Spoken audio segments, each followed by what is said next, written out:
سبيل الدموع سبيل مريح. Assalamualaikum warahmatullahi wabarakatuh. Sahabat beriman, sejarah Palestina sangatlah panjang, di mana Palestina telah melewati berbagai zaman, mulai dari sejak zaman Kanaan, kenabian, hingga kedatangan Zionis Israel. Lantas, bagaimana sejarah Palestina pada era para nabi?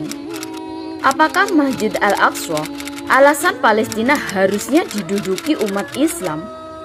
Apakah Al-Quran menjelaskan Palestina tanah wakaf untuk umat Islam? Tonton video ini hingga akhir. Jangan lupa tekan tombol subscribe, bunyikan notifikasi loncengnya agar membantu channel ini lebih berkembang dalam menyiarkan syiar Islam. Bagaimana sejarah Palestina di era para nabi? Nama asli Palestina diberikan kepada keturunan bangsa Kanaan. Kanaan sendiri adalah nenek moyang bangsa Palestina. Bangsa Kanaan awalnya adalah penyembah berhala.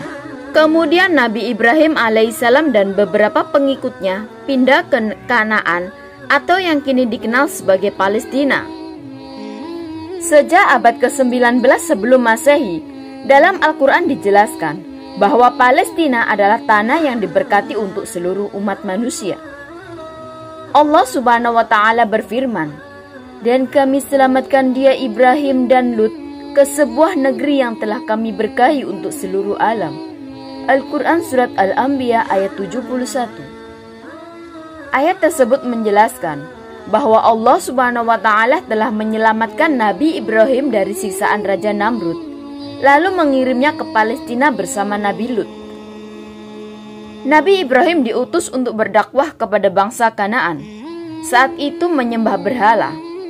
Nabi Ibrahim yang memiliki 2 istri, lantas mendirikan rumah bagi istrinya Hajar dan putranya Ismail di Mekah. Sementara istrinya yang satunya lagi yakni Sarah dan putranya kedua Ishak menetap di Kanaan atau kini dikenal dengan Palestina. Kemudian pada masa Nabi Musa, bangsa Yahudi Bani Israel yang dijadikan sebagai budak Fir'aun kabur dan mulai memasuki Palestina.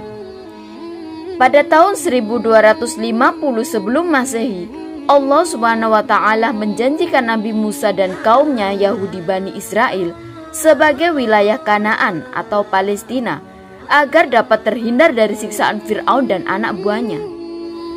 Inilah yang dijadikan patokan untuk Zionis Israel dalam menguasai dan menjajah bangsa Palestina. Padahal, tanah yang dijanjikan itu bukannya keseluruhan tanah Palestina, melainkan hanya sebagian saja, namun mereka ingkar. Mereka berkata, "Wahai Musa, sampai kapanpun kamu tidak akan memasukinya, selama mereka masih ada di dalamnya. Karena itu pergilah engkau bersama Tuhanmu, dan berperanglah kamu berdua, biarlah kami tetap menanti di sini." Dia Musa berkata, "Ya Tuhanku, aku hanya menguasai diriku sendiri dan saudaraku. Sebab itu, pisahkanlah antara kami dengan orang-orang yang fasik itu." Al-Quran Surat Al-Ma'idah ayat 24 hingga 25. Allah Subhanahu wa Ta'ala kemudian murka dan mengharamkan tanah Palestina yang telah dijanjikan untuk Yahudi Bani Israel. Allah berfirman, "Jika demikian, maka negeri itu terlarang buat mereka selama 40 tahun. Selama itu mereka akan mengembara kebingungan di bumi. Maka janganlah engkau bersedih hati memikirkan nasib orang-orang yang fasik itu." Al-Quran Surat Al-Ma'idah ayat 26. Allah Subhanahu wa Ta'ala di dalam Al-Quran juga telah menjelaskan bahwa keturunan dari Bani Israel akan melakukan kerusakan untuk kedua kalinya di muka bumi tersebut. Allah Subhanahu wa Ta'ala berfirman, "Dan kami tetapkan Bani Israel di dalam kitab itu. Kamu pasti akan berbuat kerusakan di bumi ini 2 kali, dan pasti kamu akan menyombongkan diri dengan kesombongan yang besar." Al-Quran Surat Al-Isra ayat 4. Sungguh hal tersebut telah terjadi. Israel yang merupakan keturunan dari Bani Israel telah berada pada tingkat kesombongan yang sangat besar. Mereka bangga dengan apa yang mereka lakukan. Akan tetapi, Allah Subhanahu wa Ta'ala akan membangkitkan semangat Muslim untuk kembali berjihad, sehingga Masjid Al-Aqsa yang berada di Palestina dapat kembali ke tangan umat Muslim. Lalu, apakah Masjid Al-Aqsa alasan Palestina harusnya diduduki Islam? Hal yang perlu diketahui bahwa kiblat pertama umat Islam bersumber dari Palestina, tepatnya di Masjid Al-Aqsa. Masjid ini memiliki sejarah penting bagi umat Islam. Masjid Al-Aqsa menjadi kiblat selama 14 atau 17 bulan setelah hijrahnya umat Islam ke Madinah pada tahun 624 Masehi. Barulah kemudian turun ayat yang memerintahkan perpindahan kiblat umat Islam dari Masjid Al-Aqsa menjadi Ka'bah di Mekah, yang menjadi kiblat umat Islam hingga saat ini. Masjid Al-Aqsa adalah tempat bersejarah bagi umat Islam. Masjid yang terletak di kota Yerusalem ini menjadi sebuah persinggahan Rasulullah SAW dalam perjalanan Isra dan Mi'raj. Hal ini sebagaimana diabadikan dalam Al-Quran.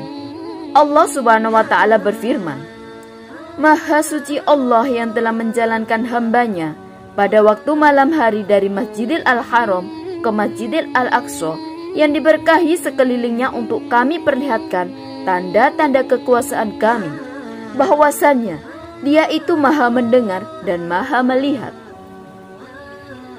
Al-Quran Surat Al-Isra ayat 1. Masjid Al-Aqsa juga merupakan masjid kedua yang bermula-mula dibangun di muka bumi ini setelah Masjidil Haram di Mekah.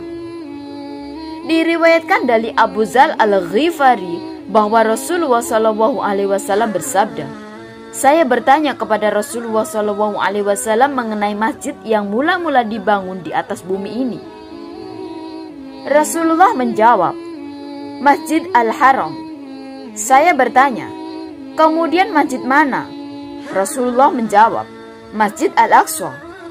Saya bertanya kembali, "Berapa jarak waktu antara keduanya?" Rasulullah SAW kemudian menjawab, 40 tahun. "Kemudian seluruh bumi Allah adalah tempat sujud bagimu. Maka dimanapun kamu mendapati waktu sholat, maka sholatlah." Hadis riwayat Muslim. Masjid Al-Aqsa juga memiliki keistimewaan tersendiri dibanding masjid-masjid lainnya. Abu Hurairah radhiyallahu anhu mengatakan bahwa Rasulullah SAW bersabda, "Tidaklah diadakan perjalanan dengan sengaja kecuali ke tidak masjid. Masjidku ini di Madinah dan Masjidil Al-Aqsa." Hadis riwayat Bukhari dan Muslim. Dalam riwayat lain, Rasulullah bahkan mengatakan bahwasannya sholat di Masjid Al-Aqsa seperti sholat 1000 rakaat. Maimunah binti Sa'ad dalam hadis tentang berziarah ke Masjid Al-Aqsa menyebutkan, "Ya Nabi Allah, berikanlah fatwa kepadaku tentang Baitul Maqdis." Nabi berkata, "Tempat dikumpulkannya dan disebarkannya manusia. Maka datangilah dan sholatlah di dalamnya, karena sholat di dalamnya seperti sholat 1000 rakaat." Maimunah berkata lagi, "Bagaimana jika aku tidak bisa? Maka berikanlah minyak untuk penerangnya. Barang siapa yang memberinya, maka seolah ia telah mendatanginya." Betapa istimewanya Masjid Al-Aqsa bagi umat Islam. Maka, apa yang telah terjadi saat ini di Palestina seharusnya menjadi perhatian besar bagi umat Islam di seluruh negeri. Jangan sampai Zionis Israel menghancurkan Masjid Al-Aqsa di Palestina. Benarkah Palestina merupakan tanah wakaf untuk umat Islam? Palestina merupakan tanah wakaf untuk umat Islam. Istilah tanah wakaf pertama kali diucapkan oleh Amirul Mukminin Umar bin Khattab radhiyallahu anhu. Tatkala beliau datang ke Palestina untuk menerima penyerahan kunci Baitul Maqdis dari pemimpin tertinggi umat Kristiani sedunia. Setelah sebelumnya umat Islam berhasil menembus negeri para nabi itu dan menaklukkannya dari kekuatan umat Kristiani. Konon, ketika menyerah kalah dari penetrasi Islam, pemimpin tertinggi umat Kristiani bersedia menyerahkan dengan syarat bahwa yang menerima kunci itu adalah orang nomor satu dari umat Islam. Itu penguasa tertinggi. Ia adalah Khalifah Umar bin Khattab radhiyallahu anhu yang berkedudukan di Masjid Al-Madinah Al-Munawwarah. Saat Umar bin Khattab menerima penyerahan tanah Palestina, ia mengatakan bahwa tanah itu adalah wakaf bagi seluruh umat Islam. Hal ini sebagaimana yang dijelaskan dalam Al-Quran. Allah Subhanahu wa Ta'ala berfirman, "Wahai kaumku, masuklah ke tanah suci Palestina yang telah ditentukan Allah bagimu. Dan janganlah kamu berbalik ke belakang karena takut pada musuh. Nanti kamu akan menjadi orang-orang yang rugi." Quran Surat Al-Ma'idah ayat 21. Ayat tersebut menjelaskan bahwa Palestina adalah tanah wakaf milik umat Islam seluruh alam. Maka dari itu, apa yang terjadi di Palestina tidak seharusnya menjadi beban warga Palestina saja, melainkan seluruh umat muslim di dunia. Apakah kita rela Palestina dikuasai oleh Zionis Israel? Wallahu a'lamu bishawab. Semoga kisah ini bisa bermanfaat bagi kita semua. Segala yang baik datangnya dari Allah, dan segala khilaf mohon untuk dimaafkan. Wassalamualaikum warahmatullahi wabarakatuh.